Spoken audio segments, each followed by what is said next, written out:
कक्षा 9वीं के सभी स्टूडेंट फाइनली आपका 24 सितंबर के दिन होने वाला विषय आपका हिंदी का पूरा अर्धवार्षिक परीक्षा का पेपर लेके आ चुके हैं, जो कि आप लोग देख सकते हैं। कक्षा 9वीं अर्धवार्षिक परीक्षा सितंबर 2025 का पेपर है। पेपर का कोड 101 रहेगा। साथ में आपको सभी प्रश्नों का सॉल्यूशन भी आपको इसी वीडियो में बताने वाला हूं। ऑब्जेक्टिव प्लस सब्जेक्टिव दोनों प्रश्नों का आपको फुल सॉल्यूशन आपको इसी वीडियो में मिलेगा। तो चलिए सभी प्रश्नों को सॉल्व करते हैं। तो आप लोग देख सकते हैं पेपर आपका 80 नंबर का पूछा जाएगा। समय आपको 3 घंटे का मिलेगा। तो आप लोग देख लीजिएगा। सबसे पहले इसमें आपका आता है खंड आज, इसमें आपका पूछा गया है वस्तुनिष्ठ प्रश्न, जो कि आपसे 40 नंबर का पूछा गया है। प्रत्येक प्रश्न के लिए आपको 1 अंक मिलेगा। इसमें आपका पहला प्रश्न आता है नदी शब्द का संधि विच्छेद है। तो इसमें आपको 4 ऑप्शन दिया गया है। तो पहले प्रश्न का आपका राइट आंसर हो जाएगा। पहले में आपको लिखना होगा आपका तीसरा नंबर नदी धन ईस। 2 में आपका आता है निम्नलिखित में अशुद्ध शब्द है। दूसरे प्रश्न में आपको लिखना होगा, दूसरे का आपका राइट आंसर हो जाएगा निम्नलिखित में अशुद्ध शब्द, आपका पहला नंबर मूर्धन्य हो जाएगा। एंड उसके बाद आपका 3 में आता है आप बीती शब्द किस समास का उदाहरण है। तीसरे प्रश्न में आपको लिखना होगा आप बीती शब्द तत्पुरुष समास का उदाहरण है। किसका? तत्पुरुष समास का। 4 में आपका आता है द्विगुण व्यंजनों की संख्या कितनी है। चौथे प्रश्न में आपको लिखना होगा द्विगुण व्यंजनों की संख्या 2 है। कितनी? 2। तो चौथे में आपको पहला नंबर लिखना होगा 2। एंड उसके बाद आपका 5 में आता है छा ध्वनि का उच्चारण स्थान है। 5वें प्रश्न में आपको लिखना होगा छा ध्वनि का उच्चारण स्थान है कंठ। क्या हो जाएगा? कंठ। 6 में आपका आता है रमेश ने बैल को मारा, यह वाक्य किस कारक का उदाहरण है। तो 6 में आपको लिखना होगा रमेश ने बैल को मारा, यह वाक्य कर्म कारक का उदाहरण है। किसका? कर्म कारक का। 7 में आपका आता है श्याम आया था, यह वाक्य किस काल का उदाहरण है। 7वें प्रश्न में आपको लिखना होगा श्याम आया था, यह वाक्य भूतकाल का उदाहरण है। किसका? भूतकाल का। तो उसके बाद आपका 8 में आता है मैंने खाना नहीं खाया, यह वाक्य का उदाहरण है। 8वें में आपको लिखना होगा दूसरा नंबर निषेधवाचक वाक्य। एंड उसके बाद आपका 9 में आता है पावन शब्द का अर्थ है। इसमें आपको लिखना होगा हवा। क्या लिखना होगा? हवा। एंड उसके बाद आपका 10 में आता है चल बसना मुहावरे का अर्थ है। तो 10वें प्रश्न में आपको लिखना होगा चल बसना मुहावरे का अर्थ है मर जाना। तो 10वें का आपका तीसरा नंबर हो जाएगा मर जाना। एंड उसके बाद आपका 11 में आता है पहाड़ विशेष का विशेषण है। 11वें प्रश्न में आपको लिखना होगा चौथा नंबर पहाड़ी। एंड उसके बाद आपका 12 में आता है निम्नलिखित में संयुक्त स्वर है। 12वें प्रश्न में आपको लिखना होगा तीसरा नंबर। उसके बाद आपका 13 में आता है निम्नलिखित में कौन वर्ण वर्ग का नहीं है।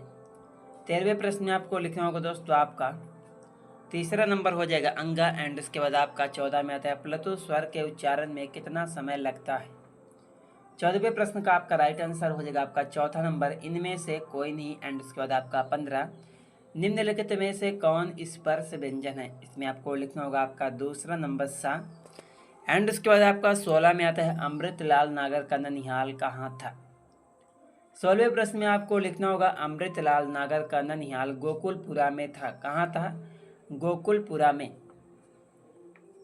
उसके बाद आपका 17 में आता है आ रही रवि की सवारी शीर्षक पाठ के रचयिता हैं। 17वें प्रश्न में आपको लिखना होगा 17वें का राइट आंसर हो जाएगा आपका हरिवंश राय बच्चन। कौन है? हरिवंश राय बच्चन। एंड उसके बाद आपका 18 में आता है भारतीय चित्रपट मूक से सवाक फिल्मों तक शीर्षक पाठ की विधा क्या है।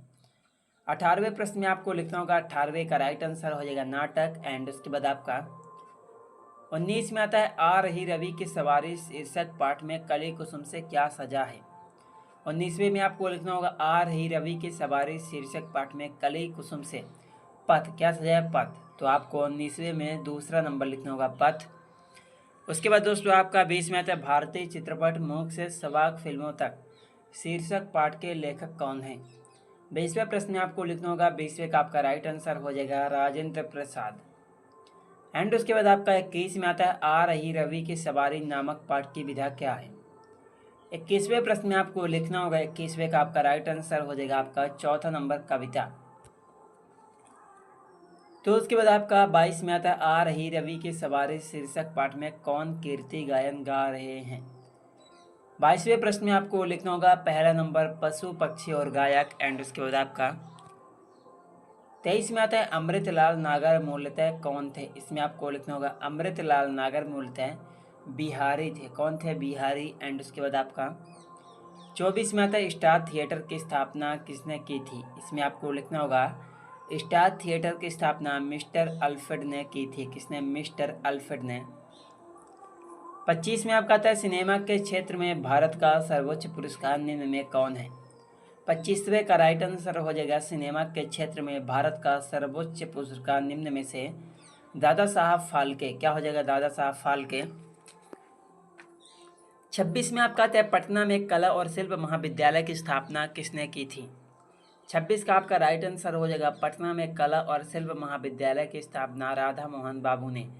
किसने की थी? राधा मोहन बाबू ने। एंड उसके बाद आपका 27 में आता है बिहार में चित्रकला का व्यापक विकास किस रूप में हुआ। तो 27वें का आपका दूसरा नंबर हो जाएगा भित्ति चित्र के रूप में हुआ। तो उसके बाद आपका 28 में आता है आ रही रवि की सवारी शीर्षक पाठ किससे संकलित है। 28वें में आपको लिखना होगा आपका दूसरा नंबर रूप तरंगनी से। एंड उसके बाद आपका 29 में आता है हरिवंश राय बच्चन का जन्म किस शहर में हुआ था। 29 में आपको लिखना होगा हरिवंश राय बच्चन का जन्म हिमाचल प्रदेश के शिमला शहर। किस शहर में? हिमाचल प्रदेश के शिमला शहर में हुआ था। एंड उसके बाद आपका 30 में आता है बूंद और समुद्र किसकी रचना है। 30वें प्रश्न में आपको लिखना होगा बूंद और समुद्र शरद जोशी किसकी।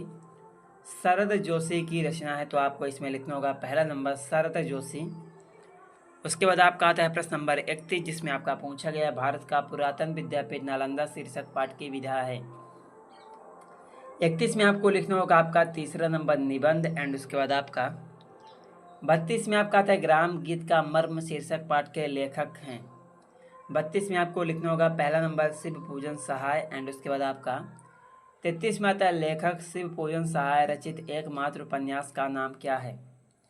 33 में आपको लिखना होगा देहाती दुनिया। एंड उसके बाद आपका 34 में आता है ग्राम गीत की प्रकृति क्या है। इसमें आपको लिखना होगा ग्राम गीत की प्रकृति कर्कश है। कैसी? कर्कश। एंड उसके बाद आपका